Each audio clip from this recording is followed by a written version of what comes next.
नमस्कार दोस्तों। तो आइए दोस्तों, इस रुक्मणी के प्रैक्टिस सेट के क्रम को आगे बढ़ाते हुए हम लोग आज के इस प्रैक्टिस सेट में प्रैक्टिस सेट नंबर 17 यानी टेस्ट सीरीज 17 सॉल्व करेंगे। ओवरऑल देखा जाए तो ये आपका 14वां प्रैक्टिस सेट होगा, लेकिन टेस्ट सीरीज में 17वां है। तो आइए समय का ध्यान रखते हुए हम लोग इस प्रैक्टिस सेट को जितने भी कम समय में कर सकते हैं किया जाएगा। तथा ध्यान रहे, सबसे पहले हम लोग जीएस के क्वेश्चन को जैसा कि सॉल्व करते हैं वही करेंगे। और आप ये भी ध्यान रखिएगा, जो अगर डिटेल में हम जाएंगे किसी क्वेश्चन के तो वो बार बार पूछे गए जो पॉइंट्स है उन्हीं की हम बात करेंगे। तो आप बड़े ध्यान से सुनिएगा, चूंकि समय का भी ध्यान रखना पड़ता है तो उतना डिटेल में हम इसमें नोट नहीं कर पाते मोबाइल में, तो आपको ध्यान से सुनना पड़ेगा, क्योंकि मैं उन्हीं पॉइंट्स को बताता हूँ जो बार बार एग्जाम में पूछा गया है। तो आप ये बात ध्यान देंगे। तो आइए शुरू करते हैं। आज का पहला क्वेश्चन ये है आपका 41 नंबर। देखिएगा कि जब भारत स्वतंत्र हुआ उस समय कांग्रेस के अध्यक्ष कौन थे। देखिए, जब भारत स्वतंत्र हुआ उस समय आपके जेबी कृपलानी जी कांग्रेस के अध्यक्ष थे। ये आपकी बात है 1946 की। 1946 में जेबी कृपलानी जी जो है कांग्रेस की अध्यक्षता किए। अब कांग्रेस की अगर बात करें तो इसमें जो पूछा जाता है कि इसकी स्थापना पूछा जाता है तो वो आपका 1885 में किया गया था एओ ह्यूम जी के द्वारा। अब आइए, शुरू के जो 4 अधिवेशन है जो कई बार पूछे जाते हैं उनको ध्यान दीजिएगा। जो 85 जब स्थापना हुआ तो पहली बार अधिवेशन की अध्यक्षता जो है उसमें व्योमेश चंद बनर्जी ने जी की थी, व्योमेश चंद बनर्जी जी ने। इसके साथ ही 86 वाला पूछा जाता है जिसमें दादा भाई नौरोजी ने अध्यक्षता की थी। तथा ये 87 वाला पूछा जाता है, ये इसलिए भी पूछा जाता है कि पहली बार मुस्लिम जो है किसी मुस्लिम ने इसकी अध्यक्षता की थी, जो थे आपके बदरुद्दीन तैयब जी। उसके बाद एक आपके पहले अंग्रेज अधिकारी ने जो अध्यक्षता की थी इलाहाबाद में, ये 1888 में पूछा जाता है, जो कि आपका जॉर्ज यूले हैं। तो ये 4 अधिवेशन पूछा जाता है। फिर से आप ध्यान से 85 में व्योमेश चंद बनर्जी, 86 में दादा भाई नौरोजी, 87 में आपका पहले मुस्लिम बदरुद्दीन तैयब जी, 88 में पहले अंग्रेज जॉर्ज यूले। इसी के साथ ही ध्यान दीजिएगा कुछ और भी पूछे जाते हैं, जैसे इसमें देखिए महात्मा गांधी कई बार पूछा गया था। इन्होंने जो है 1924 का जो है कांग्रेस का अधिवेशन किया था, जो कि बेलगांव कर्नाटक में हुआ था। जवाहरलाल नेहरू की बात करें तो इन्होंने आपका 1929 में लाहौर अधिवेशन का किया था अध्यक्षता, जिसमें पूर्ण स्वराज की मांग की गई थी। तो जवाहरलाल नेहरू को भी आप याद ध्यान रखिएगा। और कुछ जो कई बार पूछे जाते हैं थोड़ा इसमें ध्यान दे दीजिएगा। एक आपका पूछा जाता है मौलाना अबुल कलाम आज़ाद जी का। इनका इसलिए पूछा जाता है कि सबसे कम उम्र में ये कांग्रेस की अध्यक्षता किए तथा सबसे ज़्यादा समय तक अध्यक्षता ये भी आपके यही किए थे। और एक क्वेश्चन आपसे पूछेगा कि पहली महिला जिन्होंने कांग्रेस की अध्यक्षता की तो वो आपकी 1917 में आपका एनी बेसेंट ने की थी। लेकिन इसी के साथ जब आपसे पूछ ले कि पहली भारतीय महिला कौन थी जिन्होंने कांग्रेस की अध्यक्षता की थी, तो आप सरोजनी नायडू जी का नाम याद रखिएगा। इन्होंने 1925 के कानपुर अधिवेशन में अध्यक्षता की थी। अब एक क्वेश्चन आप 1938 वाला भी याद रखिएगा। इस समय सुभाष चंद्र बोस जी ने अध्यक्षता की थी और ये कई बार पूछा जाता है। तो इतनी बातें आप ध्यान दीजिएगा। इसी के साथ 2 आप और ध्यान दीजिएगा, क्योंकि ये भी बहुत बार पूछा गया। एक आपका 1907 का अधिवेशन, जिस समय जो है कांग्रेस नरम दल गरम दल में विभाजित हो गया था, रास बिहारी बोस जी ने इसकी अध्यक्षता की थी।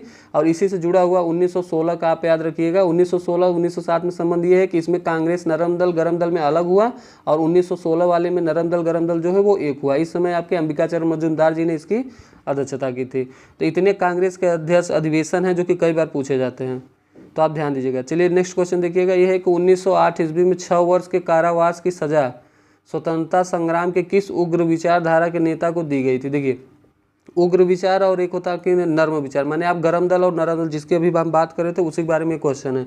तो 1908 में आपसे पूछ रहा था, ध्यान दीजिएगा। ये जो बाल गंगाधर तिलक जी थे, इन्हें जो है 1908 में 6 वर्ष के कारावास की सजा हुई थी। बाल गंगाधर तिलक के बारे में ऐसा कहा जाता है ये गरम दल के थे। इन्हीं के उपलक्ष्य में जो 1907 में जो है आपका जो नरम दल गरम दल अलग हुआ था, उस समय जो गरम दल वाले चाहते थे कि बाल गंगाधर तिलक जी अध्यक्षता की, लेकिन अध्यक्षता मिल गई थी रास बिहारी बोस को, जो कि नरम दल थे। तो ऐसा ये भी क्वेश्चन पूछा गया है कि ऐसे कौन से कांग्रेस के सुप्रसिद्ध व्यक्ति थे जिन्होंने कभी भी कांग्रेस की अध्यक्षता नहीं की, कांग्रेस के अधिवेशन की अध्यक्षता नहीं की। तो वो आपके बाल गंगाधर तिलक जी थे। तो ये बात आप ध्यान देंगे। अब बाल गंगाधर तिलक की अगर हम बात करें, जब ये जेल में थे उसी समय इन्होंने गीता रहस्य और Arctic home of the Vedas की रचना की थी। ध्यान दीजिएगा, दोनों पूछा जाता है। एक आपका गीता रहस्य पूछा जाता है, ये भी इनकी रचना है, और एक है आपका Arctic home of the Vedas. ये जेल में रह के इन्होंने इन दोनों को लिखा था। तो ये बात आप ध्यान दीजिएगा। इसके साथ ही आपसे केसरी भी पूछा जाता होगा, आपने सुना होगा केसरी पत्रिका भी ये आपका किसी के बाल गंगाधर तिलक जी का है। तथा ध्यान रखिए, इनकी जब मृत्यु हुई थी उसी डेट पर आपका असहयोग आंदोलन शुरू हुआ था। तो ये भी बात आप ध्यान रखेंगे। चलिए इसमें एक देख लीजिए, ऑप्शन में अगर जाएंगे तो लाला लाजपत राय जी हैं। लाला लाजपत राय जी के बारे में आपको पता होगा, इन्हें जो है पंजाब केसरी या शेरे पंजाब भी कहा जाता है। तथा इन्हीं की मृत्यु 1928 में साइमन कमीशन के विरोध का जब धरना चल रहा था उसी समय लाठी लगने से हुई थी। तो ये थे आपके लाला लाजपत राय। और ये आपके गरम दल वाले थे। गरम दल के जो त्रिमूर्ति थी, एक बाल गंगाधर तिलक, एक लाला लाजपत राय। आपने लाल बाल पाल सुना होगा, यही है बिपिन चंद्र पाल, बाल गंगाधर तिलक। देखिए यहाँ से पाल, यहाँ से बाल और यहाँ से लाल, लाल बाल पाल, यही 3 थे। चलिए नेक्स्ट क्वेश्चन देखिएगा 43 नंबर। करा कि बंगाल के विभाजन के समय बंगाल का लेफ्टिनेंट गवर्नर कौन था। ध्यान से अगर क्वेश्चन देखेंगे तो ये आपसे लेफ्टिनेंट गवर्नर पूछ रहा है, न कि बंगाल का एक आपसे कैनिंग जो पूछा है वो कर्जन पूछा जाता है। तो ये कर्जन के बारे में नहीं पूछ रहा है। मैंने आपसे याद करने के लिए बताया था, कर्जन और कैनिंग में आपको कन्फ्यूजन भी होता है। तो जब बंगाल विभाजन हुआ था उसमें जन जन ने आक्रोश दिखाया था। जन जन मतलब लोगों में बहुत आक्रोश था। तो ये आप उस समय जन जन की वजह से कर्जन याद रखिएगा। कैनिंग जो है ये 1857 की क्रांति से संबंधित थी। लेकिन क्वेश्चन कर रहा है कि लेफ्टिनेंट गवर्नर कौन था बंगाल का विभाजन के समय। तो बड़े ध्यान से देखिएगा, ये थे sir Andrew Fraser. Andrew Fraser थे जो उस समय थे। तथा बंगाल विभाजन के बारे में देखिए जो क्वेश्चन पूछा जाता है, सबसे पहले तो यही पूछा जाता है कब हुआ था। ये 1905 में घोषणा हुआ था। किसके द्वारा? कर्जन ने करने की घोषणा की थी। ये डेट अभी याद रखिए, 20 जुलाई, कहीं कहीं 19 जुलाई, दोनों डेट मिलता है। तो आपसे एग्जाम में एक ही रहेगा, तो आप ध्यान दीजिएगा 19 या 20 जुलाई। उसके बाद कहते हैं कि ये लागू कब से हुआ था। तो ये 16 अक्टूबर से लागू हुआ था, जिसके उपलक्ष्य में शोक दिवस और रक्षाबंधन दिवस भी मनाया जाता है। अब देखिए 16 अक्टूबर और ये आपका 20 जुलाई के बीच में एक डेट पड़ता है आपका कौन सा? 7 अगस्त। 7 अगस्त को ही इसके विरोध में जो है स्वदेशी आंदोलन जो है भारत वालों ने चलाया था। तो ये बात आप ध्यान रखेंगे इतनी बार। तथा इसमें इतना विरोध हुआ था कि 1911 में इसे रद्द भी करना पड़ा था। तो ये भी क्वेश्चन पूछता है कब बंगाल विभाजन रद्द किया गया। तो 1911 में रद्द किया गया। आइए नेक्स्ट क्वेश्चन आप देखिएगा, ये कि राजा राम मोहन राय निम्न में से किस ग्रंथ के लेखक थे। ये है आपका दबिस्तान मजहब, तोहफत उल मुहद्दीन, अखबार हिंद। राजा राम मोहन राय के बारे में अगर आप आइए तो डिटेल में तो बाद में बात करेंगे, पहले इसका आंसर जान लीजिए। ये तोहफत उल मुहद्दीन, ये आपका फारसी भाषा में जो है इन्होंने इसकी रचना की थी। अब राजा राम मोहन राय में पहला पॉइंट, इन्हें राजा की उपाधि अकबर द्वितीय ने दी थी। दूसरा पॉइंट ध्यान दीजिएगा, मिरातुल अखबार किसकी है? राजा राम मोहन राय की है। मिरातुल अखबार, ध्यान से सुनिएगा, मिरातुल अखबार, संवाद कौमुदी, संवाद कौमुदी, मिरातुल अखबार, प्रीस्टेट्स ऑफ जीसस। 3 ध्यान दीजिएगा, एक संवाद कौमुदी, दूसरा मिरातुल अखबार, तीसरा प्रीस्टेट्स ऑफ जीसस। ये तीनों जो है राजा राम मोहन राय से ही संबंधित है।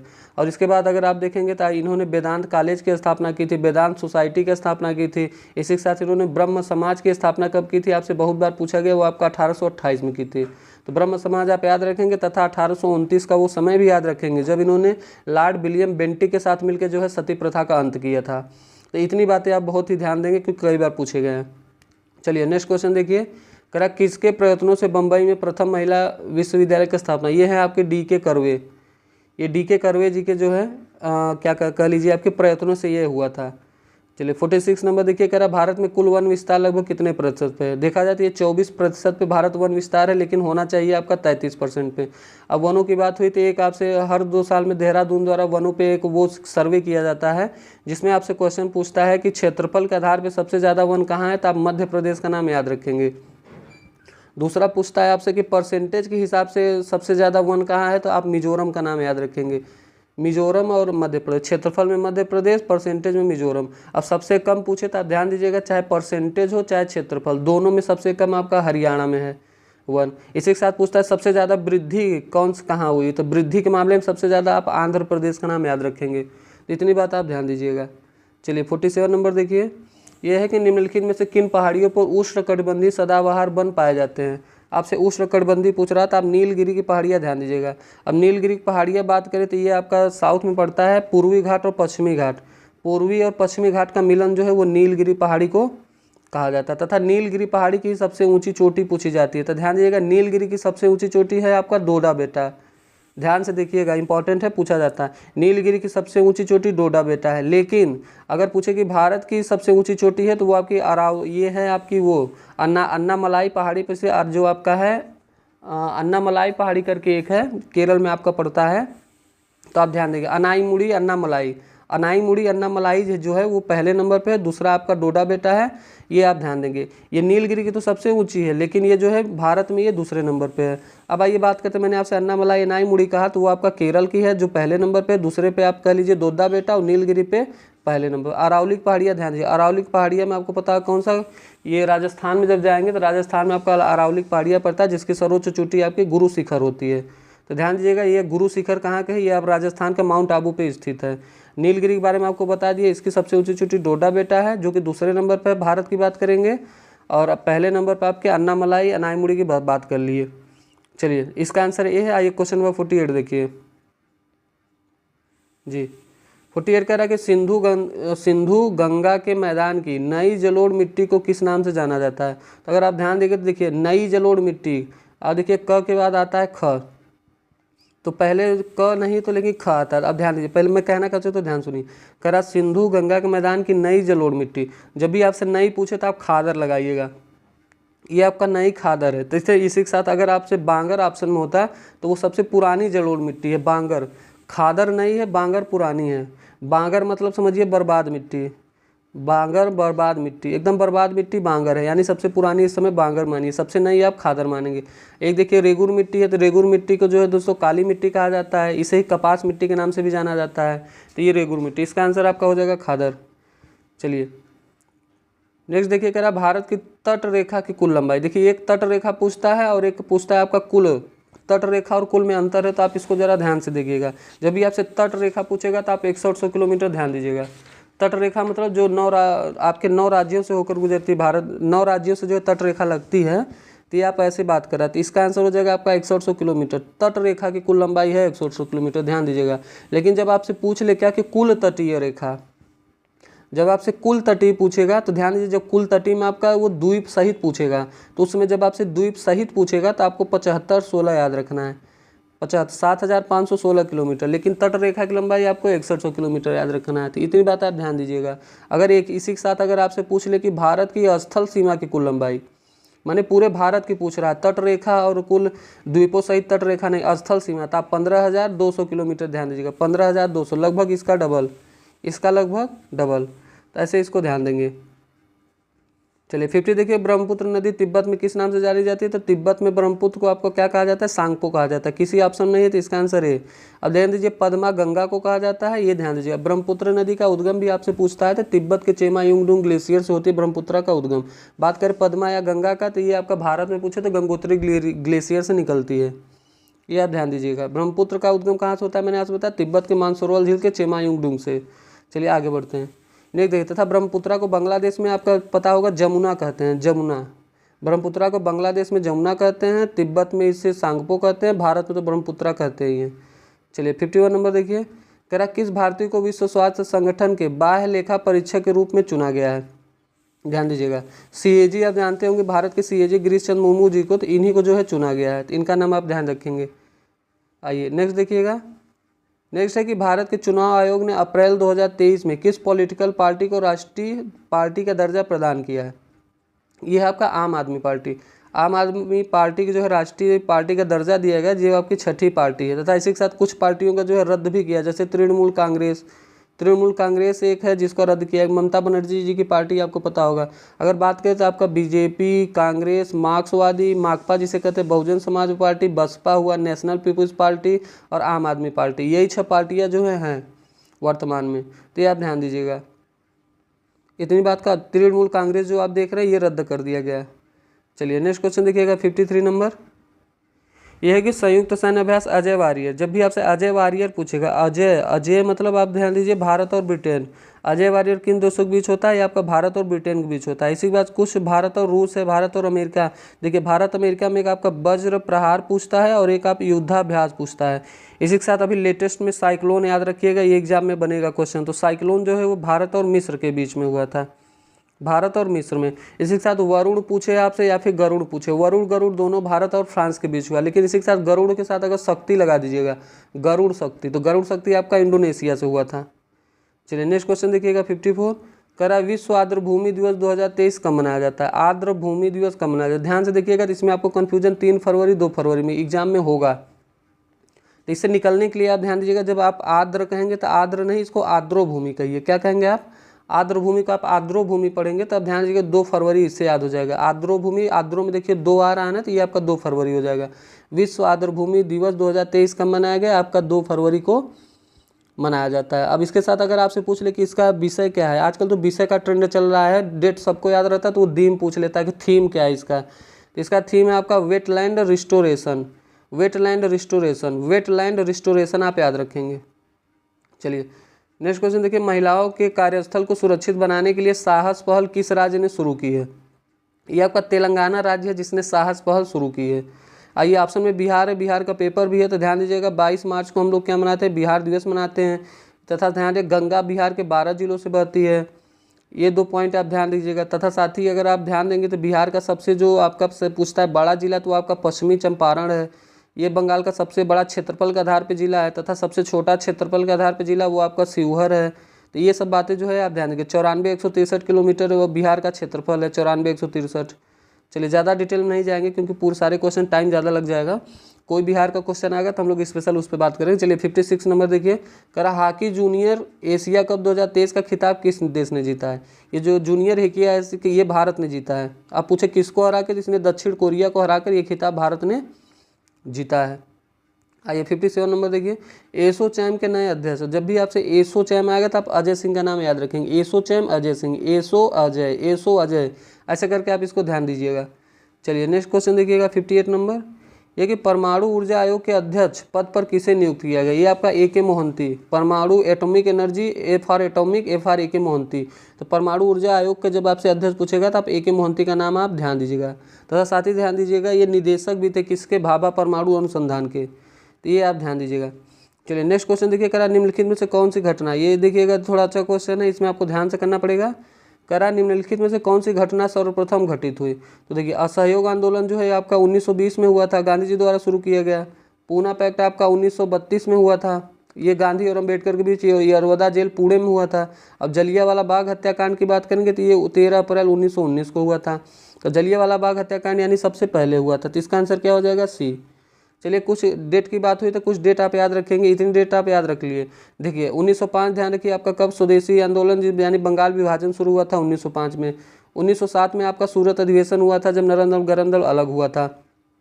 1911 याद रखिए पहली बार राष्ट्रगान गाया गया था। 1911 में जो है आपका और क्या हुआ था, बंगाल विभाजन रद्द हुआ था। 1911 में दिल्ली को राष्ट्रीय राजधानी घोषित की गई थी। उसके बाद जब आप आएंगे तो 1913 सैन फ्रांसिस्को में आपका लाला हरदयाल ने गदर पार्टी की स्थापना की। 9 जनवरी 1915 याद रखिए जब महात्मा गांधी जी भारत आए, प्रवासी भारतीय दिवस मनाया जाता है। इसी के साथ इस बार का जो प्रवासी भारतीय दिवस था वो 17वां नंबर का था, जो का इंदौर में मनाया गया था। इसके बाद आइए 1916 आता है, तो 1916 में आपका लखनऊ अधिवेशन हुआ जिसमें जो है कि अध्यक्षता अंबिकाचरण मजूमदार जी ने। इसी समय राजकुमार शुक्ल जी गांधी जी से मिले जिन्होंने चंपारण किसानों की दशा बताई। तब जाके 1917 में क्या हुआ था, चंपारण आंदोलन गांधी जी का पहला जन आंदोलन था जो सफल हुआ था। 1917 में ही अगर आप ध्यान देंगे तो पहली बार एनी बेसेंट ने कांग्रेस की अध्यक्षता की थी, जो पहली महिला होने का खिताब पाया था। 1918 में अगर आप आएंगे तो 1918 में सबसे पहले अहमदाबाद आंदोलन हुआ, उसके बाद खेड़ा आंदोलन हुआ। क्रम से पूछेगा तो याद रखिए। 1919 में अगर आप ध्यान देंगे तो आपका रोलेक्ट एक्ट 1919 में आया था, जिसे काला कानून कहा गया था। बिना अपील, बिना दलील, बिना वकील वाला इसे कानून कहा गया था। ये 1919 में ही आपका जलियांवाला बाग हत्याकांड हुआ था, जो आपका कब हुआ था, 13 अप्रैल 1919 में। अब आइए बात करते हैं 1920 का। तो 1920 में आपको पता होगा ये हुआ था आपका असहयोग आंदोलन कब शुरू हुआ था, ये आपका 1920 में हुआ था। 1900 जब आप चलेंगे कहाँ पे, 1922 में आ जाइए। 1922 में आएंगे तो चौरी चौरा कांड हुआ था, 5 फरवरी चौरी चौरा कांड, जिसकी उपलक्ष्य ये गोरखपुर में हुआ था। इसी उपलक्ष्य में गांधी जी ने असहयोग आंदोलन को त्याग दिया था। आइए 1923 एक बार ध्यान दीजिएगा। 1923 में आपका स्वराज पार्टी का गठन हुआ था, चित्तरंजन दास मोतीलाल नेहरू ने जो इसका गठन किया था। 1924 में गांधी जी ने पहली बार जो है कर्नाटक बेलगांव अधिवेशन की अध्यक्षता की थी। 1925 में देखेंगे तो सरोजिनी नायडू ने पहली बार जो है भारतीय महिला होने का खिताब पाया था, जो ये किया था। अब बात करते हैं 1927 की। तो 1927 में साइमन कमीशन बना था। 1928 में जो है साइमन कमीशन भारत आया था। इसी के साथ 1929 का ध्यान दीजिए जब पहली बार जो है पूर्ण स्वराज का जवाहरलाल नेहरू द्वारा लाहौर अधिवेशन में नारा दिया गया था। और इसी के साथ रावी नदी के तट पर 26 जनवरी को जो है स्वाधीनता दिवस मनाने का घोषणा भी किया था। अब बात करते हैं 1930 में। तो 1930 में आपका नमक आंदोलन शुरू हुआ था, जो आपका 12 मार्च से 6 अप्रैल तक चला था। इसी में आपका इसी के 6 अप्रैल की तारीख को सविनय अवज्ञा आंदोलन भी प्रारंभ किया गया तथा 1930 में पहला गोलमेज सम्मेलन हुआ था। अब बात करें 1931 में, तो सबसे इंपॉर्टेंट है 1931 में, तो यह ध्यान रखिएगा कि गांधी और इरविन की समझौता हो, जिसे गांधी इरविन समझौता कहते हैं, जिसमें गांधी जी ने कुल 11 मांगे की थी। 11 मांगे की थी, लेकिन वो सारी मांगे जो है पूरी नहीं हुई थी। इसी उपलक्ष्य में वो द्वितीय गोलमेज सम्मेलन में भाग लिए, लेकिन बाद में उन्होंने फिर सविनय अवज्ञा आंदोलन शुरू कर दिया था। और 1931 में आप 23 मार्च का डेट याद रखेंगे जब भगत सिंह, राजगुरु, सुखदेव को फांसी दी गई थी। आइए 1932 देखिए। 1932 में आपका क्या हुआ था, यरवदा जेल पुणे में गांधी अम्बेडकर समझौता हुआ था। अब हम डायरेक्ट आगे बढ़ेंगे तो 1935 का एक अधिनियम आया था, जिससे संविधान सभा के काफ़ी अंग लिए गए हैं। अब ध्यान रखिए 1938 में सुभाष चंद्र बोस ने जो है अध्यक्षता की थी। 1939 में भी क्या कहते हैं सुभाष चंद्र बोस जी अध्यक्षता की, लेकिन गांधी जी नहीं चाहते थे 39 में, तो इन्होंने त्यागपत्र दे दिया था। राजेंद्र प्रसाद जी उसके बाद अध्यक्षता की थे। आइए 1940 में आपका अगस्त प्रस्ताव आया था, जिसे अगस्त प्रस्ताव कहते हैं, आपका 1940 है। ध्यान दीजिएगा, अगर आपसे अगस्त क्रांति पूछे तो 1942 को जो है अगस्त क्रांति कहते हैं, क्योंकि ये भी आपकी 8 अगस्त 1942 को शुरू हुआ था। अब इसी के बीच में आपका था 1942, ध्यान दीजिएगा। तो 1940 में पहले ध्यान दीजिए कि मौलाना अबुल कलाम आज़ाद जी जो हैं वो आपके 40 से लेकर 45 तक कांग्रेस की अध्यक्षता किए थे, जिसका कहा जाता है सबसे कम उम्र वाले और सबसे ज़्यादा समय तक अध्यक्षता करने वाले मौलाना अबुल कलाम आज़ाद ही थे। अब 1942 को ध्यान देंगे तो 1942 में आप देखें भारत छोड़ो आंदोलन गांधी जी द्वारा दिया गया, जिसमें करो या मरो का नारा भी दिया गया। यूसुफ मेहर अली का नारा गांधी जी ने दिया, तथा उसके बाद इसी में ऑपरेशन जीरो आवर चला के गांधी जी, राजेंद्र प्रसाद, जयप्रकाश नारायण आज सभी को गिरफ्तार कर लिया गया। क्वेश्चन पूछता गांधी जी कहाँ गिरफ्तार हुए? आगा खां पैलेस में हुए, आपके बांकीपुर जेल में राजेंद्र प्रसाद हुए, तथा हजारीबाग जेल में आपके जयप्रकाश नारायण जी हुए। 1942 के बाद आप ध्यान रखिएगा वो समय जो कि 1946 का, 1946 में JB कृपलानी जी अध्यक्ष बनाए गए, तथा 1946 में ही आपका कैबिनेट मिशन भारत आया, जिसके तहत स्वतंत्रता जो है घोषित की जाती है। पूछा जाता है स्वतंत्रता कब मिली, तो आपका 15 अगस्त 1947 को स्वतंत्रता मिली, तथा इंग्लैंड के जो प्रधानमंत्री थे उसमें क्लाइमेट एटली थे। इतनी बातें आपसे पूछी जाएगी। इसी के बाद आप ध्यान दीजिएगा संविधान सभा का गठन वठन वगैरह होता है, जिसमें पहली बैठक आपका 9 दिसंबर 1946 को होती है।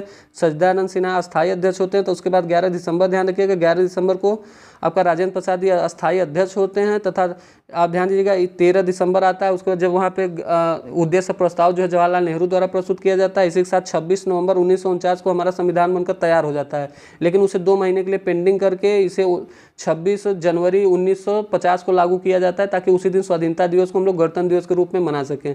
अब पूछता है राष्ट्रगान और राष्ट्रगीत कब अपनाया गया था? वो अपनाया गया था आपका 24 जनवरी 1950 को। तो इतनी बात आप ध्यान देंगे, 1950 तक की घटना थी जो आपको बार बार एग्जाम में पूछी जाती। चलिए आगे बढ़ते हैं और क्वेश्चन नंबर 60 देखते हैं। यह है कि मोपला विद्रोह किन वर्षों के दौरान हुआ था? ध्यान दीजिएगा, ये जो मोपला विद्रोह था ये केरल का बहुत प्रसिद्ध विद्रोह था, जो कि आपका 1921 और 22 में हुआ था। याद कैसे करेंगे? 1920-21 में इस समय असहयोग आंदोलन चल रहा था, 1922 में चौरी चौरा कांड चल रहा था। इसी समय मोपला विद्रोह केरल में चल रहा था। तो ये आप ध्यान देंगे, मोपला विद्रोह बहुत इंपॉर्टेंट, कई बार पूछा गया है, तो इसे आप ध्यान दीजिएगा। इसी के साथ आप एक 17-19 आप ध्यान, अभी इतनी सारी कहानी बताए आप देखेंगे 19, 23, 24 में भी। तो चलिए आगे बढ़ते हैं। नेक्स्ट क्वेश्चन देखिएगा 16 का, इनमें से कौन सम्राट अकबर के शासन में राजस्व मंत्री थे? जब भी आपसे राजस्व मंत्री पूछा जाएगा तो आप टोडरमल का नाम याद रखिएगा। अकबर के 9 रत्नों में से एक टोडरमल भी थे, जो इनके क्या थे? आपके राजस्व मंत्री थे। चलिए 62 नंबर है कि प्रसिद्ध तमिल महाकाव्य शिल्पाधिकारम किसकी कृति है? शिल्पाधिकारम ये है आपकी इलांगो अडिगल की, इलांगो अडिगल, शिल्पाधिकारम इलांगो अडिगल की जो है कृति है। नहीं देखिए, प्रथम विश्व युद्ध में मित्र राष्ट्रों में कौन शामिल था? देखिए, एक मित्र राष्ट्र है, एक धुरी राष्ट्र थे। तो जब भी आपसे पूछे मित्र राष्ट्र और धुरी राष्ट्र को बताइए तो आप इंग्लैंड, फ्रांस और रूस आप याद रखिएगा। फिर से याद रखिएगा कि ये फ्रांस हो गया, इंग्लैंड हो गया, रूस हो गया, ये तीनों आपके मित्र राष्ट्र थे। मित्र राष्ट्र फ्रांस, इंग्लैंड, रूस, आप फिर से याद रखिएगा ये तीनों मित्र राष्ट्र थे। तथा धुरी राष्ट्र जब आपसे पूछेगा तो धुरी राष्ट्र में जर्मनी और तुर्की आदि जो है वो आपके धुरी राष्ट्र में थे। बात करें प्रथम विश्व युद्ध तो वो आपका 1914 से लेकर 1918 तक हुआ था, और जो द्वितीय विश्व युद्ध था वो आपका 1939 से लेकर 1945 तक चला था। द्वितीय विश्व युद्ध जब जर्मनी ने पोलैंड पर युद्ध किया था उसी समय द्वितीय विश्व युद्ध की शुरुआत हुई। ये भी क्वेश्चन पूछा जाता है। आइए, वाई सोशलिज्म नामक पुस्तक के लेखक कौन है? तो ध्यान दीजिएगा, जो वाई सोशलिज्म पुस्तक है कई बार पूछा गया, आप प्रैक्टिस सेट में भी देखे होंगे। तो ये आपका जयप्रकाश नारायण, जयप्रकाश नारायण जी के बारे में, ये लोकनायक हैं बिहार के। बिहार में इन्हें JP या फिर लोकनायक कहा जाता है। इन्हें वाई सोशलिज्म इनकी पुस्तिका है। तथा ये जेल से भागे थे, कौन से जेल से? हजारीबाग जेल से, जब 1942 में इन्हें ऑपरेशन जीरो आवर तक गिरफ्तार किया गया था। MN राय और जवाहरलाल नेहरू। तो MN राय के बारे में, इसे MN राय जो है आपका ये संविधान सभा के आप ये पहले थे जिन्होंने जो है विचार दिया था। ऐसा कहा जाता है कि संविधान सभा के सलाहकार कौन थे? तो वो आपके MN राय जी थे। जवाहरलाल नेहरू आपको बताया ये पहले प्रधानमंत्री, पहले विदेश मंत्री, और 1929 में पूर्ण स्वराज का नारा देने वाले। डिस्कवरी ऑफ इंडिया इनकी जो है पुस्तक है। आइए आगे बढ़ते हैं। नेक्स्ट है, भारत में पुर्तगाली साम्राज्य के संस्थापक का नाम बताइए। देखिए, पुर्तगाली साम्राज्य का संस्थापक पूछ रहा है, ये नहीं पूछ रहा है कि भारत में पहली बार कौन पुर्तगाली आया। तो उस समय आप वास्को डी गामा ध्यान रखिए, लेकिन ये पूछ रहा है अल्फांसो डी अल्बुकर्क का, यानी संस्थापक आपके अल्फांसो डी अल्बुकर्क हैं। ध्यान से इस क्वेश्चन को दीजिएगा। चलिए नेक्स्ट है कि 1917 में पहली देसी जूट मिल किस नगर में स्थापित की गई? 1917 में पहली देसी जूट मिल आपसे पूछ रहा था। जब भी ऐसा पूछेगा तो ये आपका कलकत्ता में हुआ था। कहाँ पे? कलकत्ता में। लेकिन जब पूछे भारत में प्रथम जूट मिल, वो आपका हो गया था आपका 1855 में। और हुआ कहाँ था? तो ध्यान दीजिएगा, ये 1855 में ये पहला जूट मिल था। ध्यान दीजिएगा, ये रिसरा में स्थापित किया गया था। रिसरा, ये पहला जूट मिल पूछे तो ये 1800 कब? आपका 1855 में जो है रिसरा में किया गया था, लेकिन जब आपसे पूछे प्रथम देसी मिल तो वो आपका 1917 में कलकत्ता। तो ध्यान दीजिएगा 55-17 में बहुत अंतर है, तो ये इसका बात का आप ध्यान देंगे। रिसरा याद रखिएगा, जब देसी पूछे तो कलकत्ता। चलिए नेक्स्ट है कि एक पूर्णिमा से दूसरी पूर्णिमा के बीच समयावधि कितनी होती है। ये 29 दिन से थोड़ी सी अधिक होती है पूर्णिमा। आपको पता होगा पूर्णिमा से दूसरी पूर्णिमा, पूर्णिमा आपको पता होगा और अमावस्या आपको पता होगा। तो ध्यान दीजिएगा कि जो पूर्णिमा होती है वो साल में 12 पूर्णिमा और 12 अमावस्या होती है, तो यह ध्यान दीजिएगा। और जब चंद्र ग्रहण, हम लोग सुनते हैं चंद्र ग्रहण लग गया, चंद्र ग्रहण लग गया, तो वो हमेशा पूर्णिमा के रात्रि में ही लगता है, ये बात भी आप ध्यान देंगे। चलिए, तथा अगर पूछे पूर्ण सूर्य ग्रहण तो वो अमावस्या का लगता है, सूर्य ग्रहण अमावस्या को लगता है, चंद्र ग्रहण आपका पूर्णिमा को लगता है। 68 नंबर देखिए, कह रहा उत्तरी कोरिया और दक्षिणी कोरिया को अलग करने वाली अंतर्राष्ट्रीय सीमा रेखा को किस प्रसिद्ध नाम से जाना जाता है। तो 38वीं समांतर रेखा, ये जो है दक्षिणी उत्तरी कोरिया और दक्षिणी कोरिया। 49 आपको पता होगा कि अमेरिका को कनाडा से, रेडक्लिफ रेखा आपको पता होगा भारत पाकिस्तान, मैकमोहन रेखा भारत और चीन। इतनी बात आप ध्यान देंगे। आइए आगे बढ़ते हैं। चलिए नेक्स्ट क्वेश्चन देखिएगा 69, करा कि आल्प्स विश्व के सबसे बड़े पर्वतों में से एक है। ठीक है, आल्प्स पर्वतमाला इनमें से किस यूरोपीय देश की भौगोलिक सीमा के अंदर स्थित नहीं है, आपसे पूछ रहा है। मतलब कहाँ पे नहीं स्थित है, तो बेल्जियम में आप ध्यान दीजिएगा, बेल्जियम, बेल्जियम नहीं स्थित है। बल्कि अगर पूछे आल्प्स कहाँ है तो वो आपका फ्रांस भी है, जर्मनी भी है। फ्रांस है हुआ हो गया, जर्मनी हो गया, इटली हो गया, स्विट्जरलैंड हो गया, ऑस्ट्रिया हो गया, ये इतनी जगह में जो है आल्प्स पर्वत लगता है, ये ध्यान दीजिएगा। तथा आल्प्स पर्वत की सर्वोच्च चोटी आपसे पूछता है तो वो माउंट ब्लैक याद रखिएगा, माउंट ब्लैक, ये आल्प्स की सर्वश्रेष्ठ ऊँटी है, ब्लैक से याद रखिएगा, आल्प्स ब्लैक। चलिए नेक्स्ट देखिएगा, कह रहा कि भौतिक भूगोल की कौन सी शाखा स्थल आकृतियों और उनकी उत्पत्ति एवं संबंधित प्रक्रियाओं के अध्ययन के लिए समर्पित है। भौतिक भूगोल की कौन सी शाखा स्थल आकृति उनकी उत्पत्ति। देखिए, मृदा में मिट्टी का होता है, जल में जल का होता है, जलवायु में जो है मौसम का होता है। ये आपके स्थल आकृति की बात कर रहा है, तो स्थल आकृति एक जो विज्ञान होता है भू आकृति विज्ञान, भू आकृति विज्ञान आप ध्यान दीजिएगा, इसके अंतर्गत ये सब होता है, यानी इसका आंसर ई हो जाएगा। नेक्स्ट देखिएगा, यूनेस्को के अनुसार एलोरा की गुफाओं में कुल कितनी गुफाएं हैं। ध्यान दीजिए, सबसे पहले तो ये पूछता है एलोरा की गुफाएं है कहाँ। तो एलोरा की गुफाएं आपका महाराष्ट्र में है, एलोरा की गुफाएं आपका महाराष्ट्र में है। लेकिन इसमें देखिए पूछ रहा है कि इसमें गुफाएं कितनी हैं, तो आप 34 याद रखिए, एलोरा की गुफाएं में कुल 34 गुफाएं हैं। और तथा साथ ही ध्यान दीजिएगा 1983 का वो समय है जब इसे यूनेस्को ने विश्व विरासत स्थल घोषित किया था। एलोरा की गुफाओं को 1983 में विश्व विरासत स्थल मिला तथा 34 गुफाएं होती, ये बात ध्यान दीजिए। कैलाश मंदिर आपको पता होगा, आपने नाम सुना होगा कैलाश मंदिर का, ये एलोरा की गुफाओं में से ही सबसे उल्लेखनीय मंदिर है कैलाश मंदिर। कृष्ण फर्स्ट का नाम भी आप ध्यान दीजिएगा, कृष्ण फर्स्ट द्वारा जो है एलोरा का कैलाश मंदिर की स्थापना की गई थी। एलोरा का कैलाश, सबसे पहले आप कैलाश याद रखिए, कैलाश और कृष्ण फर्स्ट, कैलाश और कृष्ण फर्स्ट याद रखिए, उसके बाद एलोरा आपको याद आ जाएगा। चलिए नेक्स्ट क्वेश्चन देखिए, भारतीय संविधान के अनुच्छेद 17 में इनमें से किस पर जोर दिया गया। तो अस्पृश्यता की प्रथा के उन्मूलन पर ध्यान दीजिए। अनुच्छेद 17 कहता जो है कि शिक्षा के अधिकार पे जोर दिया गया, अनुच्छेद 17 कह रहा है ना, तो 17 ध्यान दीजिएगा, 17 ही अस्पृश्यता का अंत आपसे पूछता है किस अनुच्छेद में है, तो आपका अनुच्छेद जो है 17 में है। इसी के साथ ध्यान दीजिए शिक्षा का अधिकार है, इसमें कुछ मामले दोनों संयुक्त बैठक आपका अनुच्छेद 108 में है, जो कि आपका संयुक्त बैठक ऑस्ट्रेलिया से लिया गया, अनुच्छेद 108 में है। शिक्षा का अधिकार आपको पता होगा 44वां संविधान संशोधन 1978 द्वारा, इसे मौलिक अधिकार 44वां शिक्षा का नहीं, ये 44वां जो हुआ था वो आपका संपत्ति का अधिकार हटाया गया था। अब बात करें शिक्षा का अधिकार, ये आपका 86वां संविधान संशोधन 2002 में 21A में रखा गया था, जिसे मौलिक अधिकार बनाया गया था। तो इतनी बात आप ध्यान देंगे। चलिए नेक्स्ट क्वेश्चन देखिए 73 नंबर, यह कि निम्नलिखित में से किस राज्य में कोयले के सबसे अधिक भंडार पाए जाते हैं। देखिए 2 क्वेश्चन इसमें पूछता है, एक आपका पूछता है कि भंडार और एक पूछता है कि आपसे उत्पादन, तो दोनों अंतर है। भंडार मतलब जमा और रखने में कौन सबसे नंबर 1 पे है, उत्पादन मतलब इसका उत्पादन करने में कौन नंबर 1 पे है। तो जब भी आपसे देखिए भंडारण पूछ रहा है तो इसमें आप झारखंड याद रखिएगा, कोयले का सबसे अधिक भंडार झारखंड में है। लेकिन जब आपसे उत्पादन पूछे तो सबसे ज़्यादा उत्पादन छत्तीसगढ़ में होता है। तो दोनों क्वेश्चन बड़े ध्यान से करिएगा। आपसे भंडारण यानी जमाव पूछता है, देखिए भंडार झारखंड, ये है आपका सबसे उत्पादन है वो आपका छत्तीसगढ़ में है। 74 देखिए कह रहा निम्नलिखित में से कौन सा भारतीय नागरिकों का मूल अधिकार नहीं है। तो आपसे मूल अधिकार नहीं पूछ रहा है, तो छुआछूत का है, भाषण की स्वतंत्रता है, कार्य का अधिकार, ये उनका मूल अधिकार नहीं है। तो ध्यान से आप इसको करेंगे। भाषण की स्वतंत्रता आपका 19A आपको पता होगा, ये भाषण की तथा छुआछूत का जो रोकथाम है ये भी आपको पता होगा कि ये कब हुआ था। इसी के साथ आप ध्यान रखिएगा ये जो आपका कार्य का अधिकार है, और एक आपसे पूछता है धर्म की स्वतंत्रता, तो 25 से 28 में आपका धर्म की स्वतंत्रता है, तथा छुआछूत वाला आपका कब है, अनुच्छेद 17 अभी ऊपर ही बात किए हैं। चलिए नेक्स्ट क्वेश्चन देखिएगा, ऐसे कौन सा मौलिक अधिकार अब मौलिक अधिकारों को सूची से हटा दिया गया? तो संपत्ति का अधिकार आपको पता होगा, ये मौलिक अधिकारों की सूची से हटा दिया गया। इसे वर्तमान में जो है 300 क में रखा गया है। पहले ये अनुच्छेद 31 में था, पहले 31 में था, लेकिन हटा के अब 300 क में इसको रखा गया 44वां संविधान संशोधन 1978 द्वारा।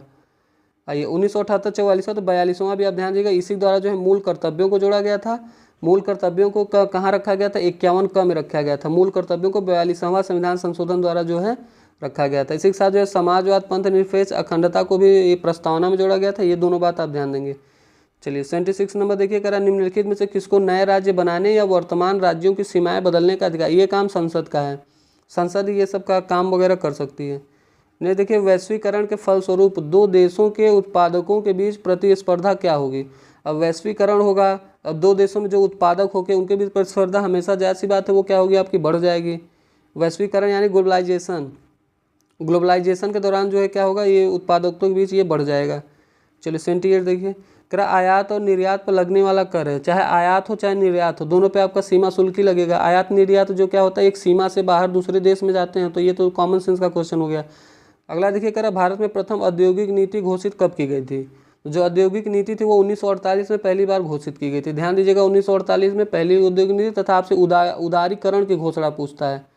उदारीकरण की घोषणा पहली बार कब हुई थी? तो ये आपका 1991 में, जब आपका मनमोहन सिंह जी वित्त मंत्री थे, उस समय जो है पहली बार उदारीकरण। लेकिन औद्योगिक नीति ये 1948। देखिए, बैंक फॉर इंटरनेशनल सेटलमेंट का मुख्यालय कहाँ स्थित है? ध्यान दीजिए, बर्लिन, बैंकॉक, बार्सिलोना, ये कहीं भी स्थित नहीं है, क्योंकि जो है ये आपका बेसल एक जगह है, बेसल। बेसल में बैंक फॉर सेटलमेंट का जो है मुख्यालय है, तो ये आप ध्यान देंगे। आइए नेक्स्ट देखिएगा, भारत में सेवा कर पहली बार किस वर्ष में जो है अधिरोपित किया गया था? ये लगा था आपका 1994 में। 1994 में जो है पहली बार सेवा कर लगा था। तथा आप ध्यान दीजिएगा, कुछ अप्रत्यक्ष कर आपसे पूछता है। अप्रत्यक्ष कर में पहले नंबर पे आप जीएसटी को याद रखेंगे। जीएसटी ये अप्रत्यक्ष कर है। उसके बाद ध्यान देंगे तो आप ये सट्टेबाजी वगैरह ये सब अप्रत्यक्ष कर पे ही आता है। तथा एक होता है आपका सेंट्रल उत्पाद शुल्क, ये भी आपका इसी में आता है। अब प्रत्यक्ष कर में तो जैसे निगम कर, भू राजस्व, मत प्रत्यक्ष मतलब जो आपको खुद जाके जमा करना हो वो प्रत्यक्ष कर हो गया। जो अपने आप पहले से कट जाए, जैसे कोई सामान हम लेते हैं तो उसमें जीएसटी कटा रहता है, तो आप देते तो नहीं है ना, वो काट लिया जाता है, तो वही है अप्रत्यक्ष कर। अप्रत्यक्ष मतलब बिना आपसे पूछे काट लिया जाए, तो ये अप्रत्यक्ष कर है। चलिए नेक्स्ट देखिएगा, करा 18वीं सदी के उत्तरार्ध में किस वर्ष बंगाल में भीषण अकाल की स्थिति पड़ी थी? ये इतना इंपॉर्टेंट क्वेश्चन है। बंगाल से, चूंकि बिहार जो है बंगाल से ही अलग हुआ था 1912 में, तो आप ध्यान दीजिएगा बंगाल में जो भीषण अकाल आपको पड़ा था, इस बात का अंदाजा आप इसी से लगा सकते हैं कि ऐसा कहा जाता है कि 1 करोड़ लोगों की मौत हुई थी लगभग। उस समय 1 करोड़ लोगों की मौत हुई थी, तथा ये 1770 का समय था। ध्यान दीजिए 1 करोड़ लोग मरे थे, तो इसी से आप अंदाजा लगा लीजिए कि कितने ये जो है वो था। तथा एक नाम आपने अमर्त्य सेन का सुना होगा, अमर्त्य सेन जी का। भारतीय अर्थशास्त्री थे अमर्त्य सेन, जिन्हें नोबेल पुरस्कार भी मिला है। उन्होंने इसे मानव निर्मित आपदा बताया था, मतलब ये मानवों की गलती द्वारा ऐसी आपदा हुई है, ये अमर्त्य सेन जी ने कहा था। चलिए 83 नंबर देखिए, करा निम्नलिखित में से कौन लंदन में पहले गोलमेज सम्मेलन में शामिल नहीं हुआ था? ये भारतीय राष्ट्रीय कांग्रेस जो है खाली दूसरे गोलमेज सम्मेलन समाज जो है वो हुआ था, सम्मिलित हुआ था, जिसमें गांधी जी गए थे 1931 में। बाकी पूछता है कि ऐसे 2 लोगों का नाम बताओ जो तीनों गोलमेज सम्मेलन में भाग लिए थे, तो उसमें एक नाम आप भीमराव अंबेडकर जी का नाम आप ध्यान रखेंगे। भीमराव अंबेडकर जी जो थे वो आपका भीमराव अंबेडकर एक हुए, और एक आपका ये है नाम, इनका याद थोड़ा सा ध्यान भटक रहा है, शायद तेज बहादुर सप्रू। हाँ, भीमराव अंबेडकर और तेज बहादुर सप्रू, ये दोनों जो लोग थे तीनों गोलमेज सम्मेलन में भाग लिए थे, और ये क्वेश्चन आपसे पूछा गया था। चलिए नेक्स्ट देखिए, प्रथम गोलमेज सम्मेलन ये आपका जॉर्ज पंचन के समय हुआ था, ये भी ध्यान रखिए। आप प्रधानमंत्री पूछे कौन थे, तो उसमें रैमजे मैकडोनाल्ड थे। आइए नेक्स्ट देखिएगा 84 नंबर की प्रसिद्ध संगाई महोत्सव पूर्वोत्तर भारत के किस राज्य में आयोजित किया? जब भी आपको संगाई दिखे तो आप मणिपुर लगाइए। संगाई महोत्सव मणिपुर में हंगुल हिरे। तथा आपसे पूछता है कि लोकटक झील भी आपका मणिपुर में, तैरता हुआ झील वो भी आपका मणिपुर में है। चलिए 85 नंबर देखिए, कह रहा कोरोमंडल तट ये निम्नलिखित में से किन राज्यों की गृह भूमि है? जब भी आपसे कोरोमंडल तट पूछे, यानी आपसे दक्षिण के बारे में पूछ रहा है, तो ध्यान देंगे तो उसमें तमिलनाडु और आंध्र प्रदेश, तमिलनाडु और आंध्र प्रदेश का जो तट है उसे कोरोमंडल तट कहते हैं। आप मालाबार तट भी होता है, आप कमेंट बॉक्स में बताइएगा कि मालाबार तट कौन से तट को कहते हैं, कहाँ कहाँ से लगा होता है। अगला देखिए, बिहार में धुआंकुंड जलप्रपात कहाँ स्थित है? तो बिहार में जो धुआंकुंड जलप्रपात है वो आपका स्थित है सासाराम के निकट। अब सासाराम के बारे में ये पूछता है कि शेरशाह सूरी का मकबरा कहाँ है, तो वो भी आप सासाराम में है। तो धुआंकुंड कहाँ पे है? ये भी सासाराम में है। चलिए नेक्स्ट है, बिहार में चाय उत्पादन के लिए किस जिला को जाना जाता है? तो सबसे ज़्यादा जो चाय उत्पादन होती है वो है आपके किशनगंज। किशनगंज में सबसे ज़्यादा चाय उत्पादन होता है बिहार के। ये पश्चिमी चंपारण क्षेत्रफल के अनुसार सबसे बड़ा जिला, ये ध्यान दीजिएगा। चलिए नेक्स्ट देखिएगा 88 नंबर, ये है कि बिहार का कौन सा शहर प्लाईवुड इंडस्ट्री के लिए उभरता हुआ शहर है? उभरता हुआ शहर है प्लाईवुड इंडस्ट्री के लिए, तो ये है आपका हाजीपुर। हाजीपुर जो है आपका उभरता हुआ शहर है।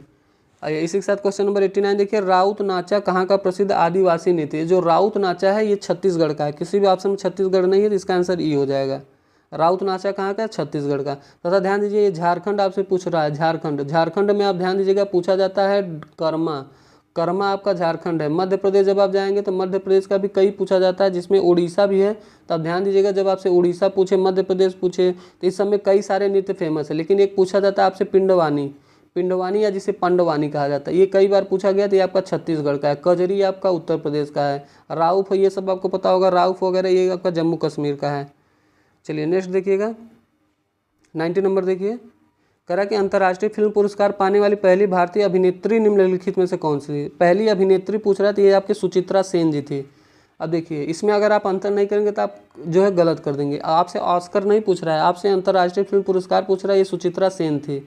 1963 में जो है इनको बंगाली फिल्म के लिए दिया गया था। तथा आप ध्यान दीजिएगा इन्हें जो है मधुबाला को आपको the Venus queen of Indian cinema, question पूछता है कि the Venus queen of Indian cinema किसे कहा जाता है? तो वो आपका मधुबाला को कहा जाता है। Venus queen of Indian cinema. Question आपसे पूछेगा कि पहला दादा साहब फाल्के पुरस्कार किसे दिया गया? तो आपका देविका रानी को 1969 में दिया गया। तो ये क्वेश्चन अलग है। साथ ही में आप ध्यान दीजिएगा पहला कि पहली मूक फिल्म कौन थी? तो राजा हरिश्चंद्र पहली मूक फिल्म यानी बधिर मतलब बोलने वाली फिल्म नहीं थी, वो राजा हरिश्चंद्र थी। दूसरा पूछेगा पहली बोलती हुई फिल्म कौन थी? तो वो आपकी आलम आरा थी। इतने पॉइंट्स आप ध्यान देंगे। चलिए नेक्स्ट क्वेश्चन देखिए 91 का रहा है, सबसे दुर्बल अम्ल कौन है? तो आप दुर्बल अम्ल पूछा तो ये बेंजोइक अम्ल, ध्यान दीजिएगा ये सबसे दुर्बल अम्ल होता है। बेंजोइक अम्ल सबसे दुर्बल अम्ल होता है। तथा ये ध्यान दीजिएगा इसका एक फार्मूला भी होता है बेंजोइक अम्ल का। आप कमेंट बॉक्स में बताइएगा कि इसका फार्मूला क्या होता है। क्या इसका C6H6 फार्मूला होता है या नहीं होता, ये आप बताएंगे कमेंट बॉक्स में। तथा अम्ल की बात करें तो अम्ल आपको पता होगा कि जिसका 7 से कम होता है pH मान उसे अम्ल कहते हैं। आइए फार्मेलिक अम्ल की बात करें तो चींटी में फार्मिक अम्ल पाया जाता है। ऑक्जेलिक अम्ल टमाटर में पाया जाता है। आपसे और भी अम्ल पूछ लेता है, जैसे नींबू और संतरा में आपका सिट्रिक अम्ल पाया जाता है। सिरका में एसिटिक अम्ल पाया जाता है। तो ये बात आप ध्यान देंगे, ये सारे पूछे जाते हैं अम्ल। चलिए नेक्स्ट क्वेश्चन देखिए 92 नंबर, करा कि कौन सा मस्तिष्क का सोचने वाला मुख्य भाग है? तो जो आगे होगा वही सोचने वाला भाग होता है। अग्र मस्तिष्क जो है ये मस्तिष्क का सबसे ज़्यादा सोचने वाला भाग होता है। सेरिब्रम जो है सबसे विकसित भाग होता है। तथा आपने सुना होगा कि सेरिब्रम, सेरिबलम और थैलमस, थैलमस ठंडा गर्म आदि को बताता है, ये आप ध्यान दीजिए। जो थैलमस होता है वो ठंडा गर्म ये सब के बारे में बताता है। सेरिबलम वो शरीर का संतुलन बनाए रखता है। और अग्र मस्तिष्क के बारे में ध्यान दीजिए, ये सोचने वाला मुख्य भाग है। चलिए नेक्स्ट क्वेश्चन देखिएगा 93, करा खाद के विषय में कौन सा विकल्प सही है? आपसे खाद के बारे में पूछ रहा है कि कौन सा सही है। तो यह मृदा की जलधारण क्षमता में वृद्धि करता है, गैसों का विनियमन रोकने के लिए मृदा को अरंद्री बनाता है, या मित्र जीवाणु की संख्या में वृद्धि करता है। तो लगभग आप ध्यान देंगे तो एक से अधिक इसका सही आंसर है। ये जो पॉइंट है आप देखिएगा, चौथा है मृदा की संरचना को बेहतर बनाता है, ये सही है। लेकिन देखिए गैसों का विनियमन रोकने के लिए मृदा को अरंद्री बनाता है, ये गलत है। दूसरा वाला आपका गलत हो जाएगा। 1, 3, 4 इसमें सही है। ये आप एक बार ध्यान से देखेंगे और इसको देख लीजिएगा। इसका आंसर हो जाएगा एक से अधिक, क्योंकि पहला, तीसरा, चौथा इसमें सही है। चलिए क्वेश्चन नंबर 94 देखिए, यह है कि कौन ऊर्जा का पारंपरिक स्रोत के एक उदाहरण है? देखिए एक होता है पारंपरिक, एक होता है अपारंपरिक। पारंपरिक वो होता है जो खत्म हो जाए, अपारंपरिक वो होता है जो खत्म ना हो, बार बार बनता रहे। देखिए पवन ऊर्जा कई बार बन सकता है, प्राकृतिक है। प्राकृतिक गैस और पेट्रोलियम ऊर्जा, ध्यान से देखिएगा, प्राकृतिक गैस और पेट्रोलियम ऊर्जा, क्या आप समझ रहे हैं जी? देखिए प्राकृतिक गैस और पेट्रोलियम ऊर्जा दोनों खत्म हो सकते हैं, तो ये ऊर्जा के पारंपरिक स्रोत है। इसका आंसर हो जाएगा डी, पेट्रोलियम भी खत्म हो जाएगा, प्राकृतिक गैस भी। लेकिन जैसे पवन ऊर्जा हुआ, सौर ऊर्जा हुआ, ज्वार ऊर्जा हुआ, ये सब अपारंपरिक स्रोत हैं। तो ये आप ध्यान दें, इसका आंसर डी होगा, क्योंकि ये पेट्रोलियम और प्राकृतिक क्या होगा, ये पारंपरिक स्रोत है। चलिए नेक्स्ट देखिएगा, करा पानी में एक अम्ल या क्षार का विलय करने को किस नाम से जाना जाता है? तो इसे आपका कहते हैं ऊष्माक्षेपी अभिक्रिया। जब पानी में एक अम्ल या क्षार का विलय किया जाता है तो उसे ऊष्माक्षेपी प्रक्रिया कहा जाता है। 96 नंबर देखिए, नारियल की छाल का निर्माण किस ऊतक द्वारा होता है? देखिए नारियल की छाल का निर्माण ऊतक आपसे पूछ रहा है। ऊतक इसमें बड़ा ऊ होना चाहिए, लेकिन चलिए कोई बात नहीं। देखिए कोशिका के अध्ययन को साइटोलॉजी कहते हैं, ऊतक के अध्ययन को हिस्टोलॉजी कहते हैं। स्लाइडर और स्वान के बारे में आप जानते होंगे, लेकिन एक और है नारियल की छाल का निर्माण किससे होता है, आपसे पूछ रहा है। तो एक नाम आप ध्यान दीजिएगा, देखिए बड़ा अजीब सा नाम है,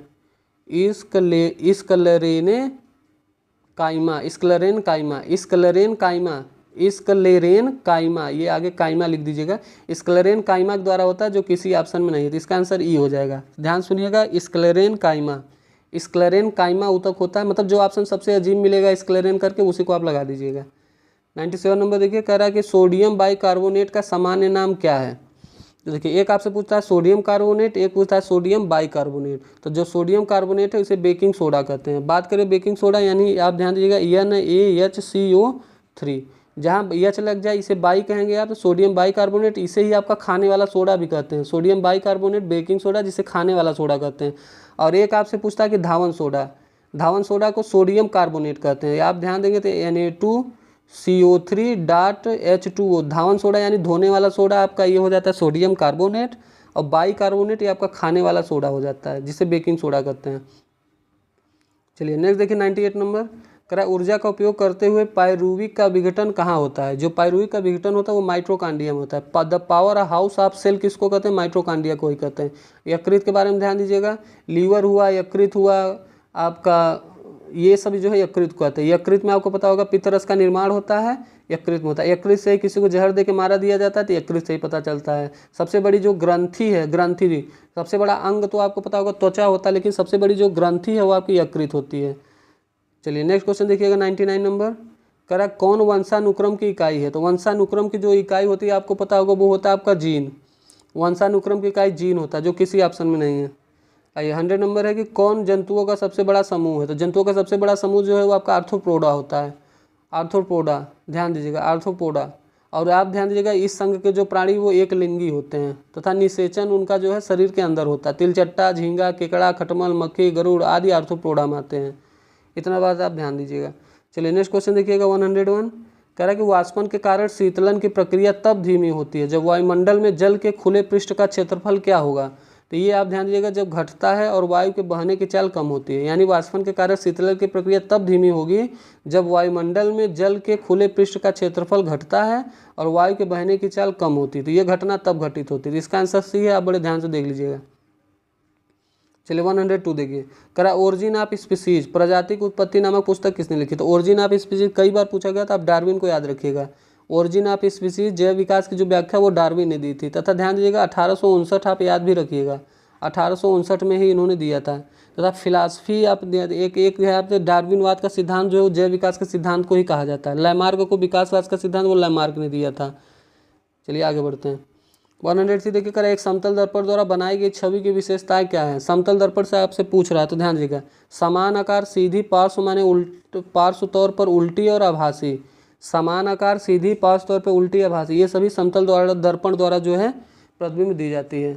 अगर आपसे ध्यान से पूछिएगा तो देखिए समतल दर्पण के बारे में अगर आप ध्यान देंगे तो एक क्वेश्चन कई बार पूछता है कि किसी वस्तु का समतल दर्पण अगर पूर्ण प्रतिबिंब आपको देखना है, मतलब पूरा प्रतिबिंब आप समतल दर्पण में देखना चाहते हैं, तो जो दर्पण की लंबाई होगी वो वस्तु की लंबाई की कम से कम आधी होनी चाहिए। यानी आदमी अगर 6 फीट का है तो कम से कम 3 फीट का आपका जो है शीशा होना चाहिए, तभी वो जो है पूरा प्रतिबिंब दिखेगा। आइए नेक्स्ट क्वेश्चन देखिएगा, अफीम का वास्तविक नाम आपसे पूछ रहा है। तो देखिए पेपेवर सोमनीफेरम, अफीम खाने से लोग एकदम बेहोश सो जाते हैं, बिल्कुल सोमनीफेरम, सोते ऐसे हैं कि जैसे किसी को फेर में पड़ गए हैं वो। तो आप पेपेवर सोमनीफेरम ध्यान दीजिएगा, ये अफीम का वास्तविक नाम है। बस अफीम दिखे आप सोमनीफेरम आप याद ध्यान दे दीजिएगा। चलिए 105 देखिए, कह रहा है नदियों में पानी के बहाव के लिए निम्न बलों में से कौन सा जिम्मेदार है। पानी बहता है गुरुत्वाकर्षण बल के कारण। चलिए नेक्स्ट क्वेश्चन देखिए 106, कह रहा है कि इनमें से कौन बहुलक नहीं है। आपसे पूछ रहा है बहुलक नहीं है, तो ध्यान दीजिएगा घी की कोई बहुलक नहीं होता है। घी ये एक प्रकार का वसा होता है, घी तो वसा होता है। ध्यान दीजिएगा विटामिन ए हुआ, डी हुआ, ई हुआ, सभी जो है पाया जाता है। बहुलक एक रासायनिक यौगिक है होता है, जैसे कि आप नायलॉन कह लीजिए, पॉलीस्टराइन कह लीजिए, पॉलीएथिलीन कह लीजिए, ये सभी बहुलक हैं। चलिए आगे प्रोटीन देखिए, प्रोटीन के बारे में बात करें तो 20 एमिनो एसिड मिलकर एक प्रोटीन का निर्माण करते हैं, आपको ये पता होगा। चलिए आगे बढ़ते हैं। नेक्स्ट क्वेश्चन देखिएगा 107 जी, ध्यान दीजिएगा, कह रहा निम्न में से कौन सा मस्तिष्क का सबसे बड़ा हिस्सा है। तो मस्तिष्क का जो सबसे बड़ा हिस्सा होता है वो आपका सेरेब्रम होता है। सेरेब्रम ये मस्तिष्क के साथ सबसे बड़ा हिस्सा होता है, ये अग्रभाग होता है, यानी अग्र मस्तिष्क, ये सेरेब्रम की बात कर रहा है। अब ये बात करें सबसे विकसित भाग कौन सा होता है, तो ये सेरेब्रम ही होता है मस्तिष्क का जो सबसे विकसित भाग होता है। अब सेरिबलम आप ध्यान दीजिएगा, शरीर का संतुलन बनाने के लिए सेरिबलम होता है। थैलमस ग्रंथि के बारे में आपसे बात की है, दर्द हुआ, ठंडा गर्म आदि की अनुभूति जो है थैलमस से होती है। थैलमस ग्रंथि से दर्द, ठंडा गर्म, सेरिबलम से शरीर का संतुलन, सेरिबलम संतुलन तथा मस्तिष्क के न्यूरॉन। आप ध्यान दीजिएगा, मस्तिष्क का जो न्यूरॉन होता है लगभग 100 बिलियन होता है मस्तिष्क में। अगर आप ये खोपड़ी बना दे आपका तो इसमें पूछे कितने न्यूरॉन हैं, तो 100 बिलियन, 1 बिलियन नहीं 100 बिलियन। चलिए आगे बढ़ते हैं। 108 देखिएगा, यह कि वयस्कों में सामान्य रूप से दिल के धड़कने की दर क्या होती है। जो वयस्क मनुष्य होते हैं 60 से 100 धड़कन उनका पर मिनट होता है। अगला है कि इनमें से कौन सी वायरल बीमारी है, पोलियो, चिकन पॉक्स, टीटनस। तो आपसे वायरल बीमारी पूछ रहा है तो ध्यान दीजिएगा, वायरल बीमारी क्या होता है, ये पोलियो हुआ, चिकन पॉक्स हुआ, ये सभी वायरल बीमारी है। पोलियो और आपका चिकन पॉक्स ये एक प्रकार की वायरल बीमारी है, ध्यान दीजिएगा। अब कुछ बीमारी आपसे पूछ लेगी जैसे वायरस से, आप एड्स सुने होंगे वायरस से होता है, आपका डेंगू सुने होंगे वायरस से होता है, आप इसमें एक चेचक हुआ, खसरा हुआ, रेबीज हुआ, ये सभी वायरस से होने वाली बीमारी है। तथा जब आपसे प्लेग पूछता है तो प्लेग के बारे में ध्यान दीजिएगा, जो प्लेग है वो आपका छुआछूत की बीमारी है। जब चूहे की जो वो होती है उसका वो खाने में पड़ जाता है तो प्लेग हो जाती है, छुआछूत जो की बीमारी होती है। पास्चुरोला पेस्टिस बैक्टीरिया होता है जिसके कारण होता है। आइए आगे देखिएगा 110 देखिए, करा धूम कोहरे के विषय में निम्नलिखित से कौन सा विकल्प सत्य है। प्रायः सर्दियों में बनता है, सही है। धुएं और कोहरे से बनता है, ये भी सही है। ओजोन का अपक्षय करता है, दमा एवं खांसी उत्पन्न करता है, ये भी सही है। तो आप बताइए इसमें से कौन सा इसका सही है। एक से अधिक सही है, यानी ए बी डी। सी वाला जो ओजोन का अपक्षय करता है ये अगर आप हटा देते बाकी तीनों इसमें से सही है, बाकी तीनों इसमें से सही है कि सर्दियों में बनता है, धुआं कोहरा से बनता है, दमा और खांसी उत्पन्न करता है। ये आपका ऑप्शन ई हो जाएगा, ऑप्शन नंबर ई यानी एक से अधिक। चलो 111 देखिएगा, कह रहा कि इनके कथनों पर विचार कीजिए। कह रहा डॉक्टरी जो थर्मामीटर का मापन स्केल 35 से 42 तक होता है। डॉक्टरी थर्मामीटर में पारा का प्रयोग किया जाता है। डॉक्टरी थर्मामीटर का निर्माण फ़ारेनहाइट ने किया था। आपको बताना है कौन सा सही है, तो एक से अधिक इसमें सही है। इसका भी आंसर हो जाएगा आपका डी वाला, क्योंकि एक से अधिक इसका सही आंसर है। चलिए आगे बढ़ते हैं। अगर इससे थोड़ा सा अगर डिटेल जाए तो ध्यान दीजिएगा, थर्मामीटर में पारों का उपयोग किया ही जाता है। 35 से 42 डिग्री तक इसका जो है ताप इससे अधिक नहीं होता है, ये भी आप ध्यान दीजिएगा। एक कह रहा है कि इसका खोज जो है फ़ारेनहाइट ने किया था, तो ध्यान दीजिएगा इसका निर्माण फ़ारेनहाइट ने ही किया था। तो तीनों पॉइंट आपका सही है, तो इसलिए एक से अधिक इसका आंसर हो जाएगा। चलिए नेक्स्ट कह रहा है कि व्यक्ति अपनी दाढ़ी बनाने के लिए किस दर्पण का प्रयोग करता है। बहुत बार पूछा जाता है ये सब चीज़ें, तो ध्यान दीजिए अवतल दर्पण, दाढ़ी बनाना हो, सोलर कुकर हुआ, और गाड़ी का जो मिरर होता है जो लोग चलाते हैं, ये सभी अवतल दर्पण का ही इसमें प्रयोग होता है। अब ये भी ध्यान दीजिएगा, जो अवतल दर्पण होती है उसकी फोकस दूरी ऋणात्मक होती है। समतल दर्पण की फोकस दूरी जो है अनंत, जबकि उत्तल दर्पण की फोकस दूरी धनात्मक होती है। समतल दर्पण की फोकस दूरी पूछे कहाँ होती है तो वो अनंत होती है। इतनी बात ध्यान देंगे। आइए 113 देखिए, कौन सा रक्त थक्का जमाने वाले प्रोटीन का जोड़ा है। ये आपका फाइब्रिनोजन और प्रोथ्रोम्बिन, ये जोड़ा जो है रक्त का थक्का जमाता है। विटामिन आप के सुने होंगे, के थक्का, थक्का में देखिए 2 बार के आ रहा है, तो आप विटामिन के याद रखिएगा। विटामिन की बात करें तो आपका ए बी सी आपका जल में घुलनशील, बाकी जो ए डी ई की होता है आपका वसा में घुलनशील। कौन सा विटामिन है जो शरीर में नहीं टिकता, तो आपका बी सी है। इसलिए नहीं टिकता कि ये पानी में घुलनशील है, और जब आप बाथरूम जाएंगे तो सारा विटामिन बाथरूम के रास्ते निकल जाता है। तो ये क्वेश्चन ऐसे आप ध्यान दीजिएगा। आइए नेक्स्ट देखिएगा 114, ये कि निम्नलिखित में से कौन सा एक वायु प्रदूषण से संबंधित नहीं है। स्मॉग, यूट्रिफिकेशन, अम्ल वर्षा। तो आप बताइए वायु प्रदूषण से कौन सम्मिलित नहीं है। जो यूट्रिफिकेशन होता है ये वायु प्रदूषण से सम्मिलित नहीं है। बाकी स्मॉग हुआ, अम्ल वर्षा हुआ, ये सभी जो है वायु प्रदूषण से सम्मिलित है। वो अम्ल वर्षा के लिए 2 आप याद रखिएगा, सल्फर डाइऑक्साइड और एक है नाइट्रोजन डाइऑक्साइड, या SO2 NO2, ये जो है कि अम्ल वर्षा का मुख्य जो है कारक होते हैं। चलिए 115 है कि निम्नलिखित में से कौन सा कोशिकांग अंतः कोशिकीय परिवहन के लिए मार्ग और निर्माण सतह दोनों के रूप में कार्य करता है। आपसे पूछ रहा है, तो ये इनमें से कोई नहीं हो जाएगा, ऐसा काम कोई नहीं करता। अंतर्द्रव्य जालिका जो है वो कोशिकांग अंतः कोशिकीय परिवहन के लिए मार्ग और निर्माण सतह दोनों के रूप में कार्य करती है। देखिए अंतर्द्रव्य जालिका किसी ऑप्शन में नहीं है, ध्यान से सुनिएगा, अंतःद्रव्य जालिका ये इसका सही आंसर है। चलिए 116 निम्नलिखित में से कौन सा एक कठोर, संरंध्र और काला पदार्थ है। यह कार्बन का लगभग शुद्ध, कार्बन का जब सबसे शुद्ध रूप एकदम पूछा जाएगा तो आप कोक याद रखिएगा। कोक कार्बन का लगभग शुद्ध रूप होता है, इसमें 98% भाग जो है वो कार्बन पाया जाता है, ये सबसे शुद्ध है। तथा चारकोल आप ब्लैक कार्बन है जानेंगे, इसमें कार्बन लगभग 10% होता है। तो आप कह सकते हैं कि चारकोल अशुद्ध है, तथा ये जो आपका कोक है ये सबसे शुद्ध है। आइए इसमें बात करते हैं, एंथ्रासाइट होता है आपका, एंथ्रासाइट होता है कार्बन का सबसे शुद्ध रूप होता है। तथा जो बिटुमिन होता है वो दूसरे नंबर पे होता है, जो कि आपका भारत में सबसे ज़्यादा बिटुमिन ही पाया जाता है। लेकिन ऑप्शन देखिए इसमें कोक है, कोक इसका सही आंसर होगा, आप ध्यान से देख लीजिएगा।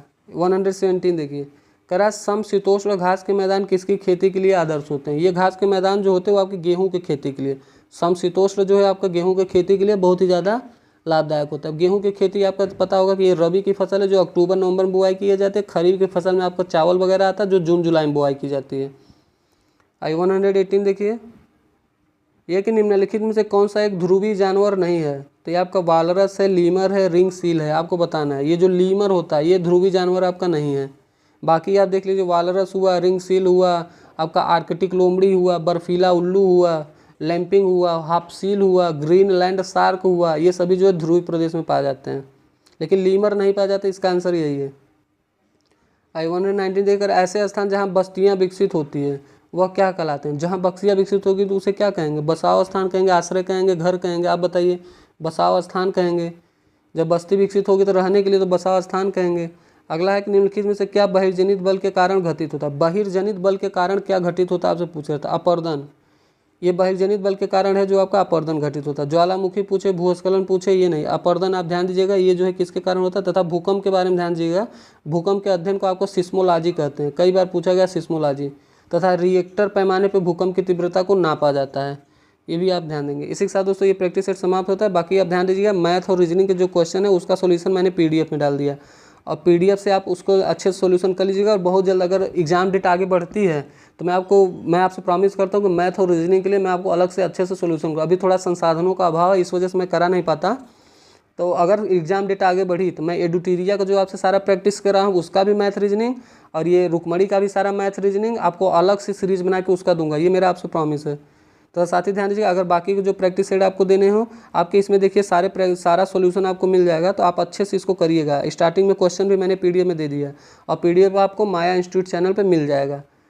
तो बाकी अगर आप देखना चाहें तो वहाँ पे आपका एडुटेरिया तथ्य संग्रह सीरीज भी है, और क्या कहते हैं BPSC का हम लोगों ने रुकमणी 5 ऑप्शन में भी टेस्ट दिया, एडुटेरिया भी 5 ऑप्शन में अभी बहुत जल्द उसका मैराथन लाएंगे, तथा 4 ऑप्शन का सारे एडुटेरिया का प्रैक्टिस सेट भी आपको मिल जाएगा।